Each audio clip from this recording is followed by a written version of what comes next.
Ukraine Russia போர் எப்போது முடிவு வரும் என்பது யாருமே தெரியவில்லை. போர் ஆரம்பித்த நாளிலிருந்து இந்நாள் வரை என் தேவனாகிய கர்த்தர் கடவுள், உலக ஜனங்களுக்கெல்லாம் ஒரே கடவுள், அல்லாஹ், இறைவன், தெய்வம், ஆண்டவர், யெகோவா என நாம உண்ட தேவனாகிய கர்த்தரே, எல்லாமே அவர்தான். கடவுள் கடவுள் கடவுள். அவர் இன்னும் தீர்க்கதரிசனம் கூறி வருகிறார். 2022 போர் ஆரம்பித்த நாளிலிருந்து என்னிடம் தீர்க்கதரிசனம் கூறி வருகிறார். இவைகள் அனைத்துமே மாமனிதன் இம்மாற்றோட தனி பிளேலிஸ்டில் ஒளிபரப்பு கொண்டு வருகிறேன். பல எபிசோடு ஒளிபரப்புகிறேன். பாருங்கள் பாருங்கள் பாருங்கள்.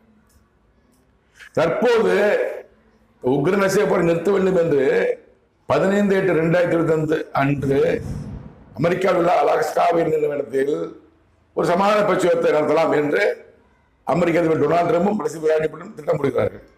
தேதி குறிக்கிறார்கள். ரெண்டும் சந்திக்கிறார்கள். முடிவு செய்து விட்டார்கள். உலகம் எதிர்பார்த்து கொண்டிருக்கிறது. ரெண்டும் சந்திச்சாங்கன்னா ஏதோ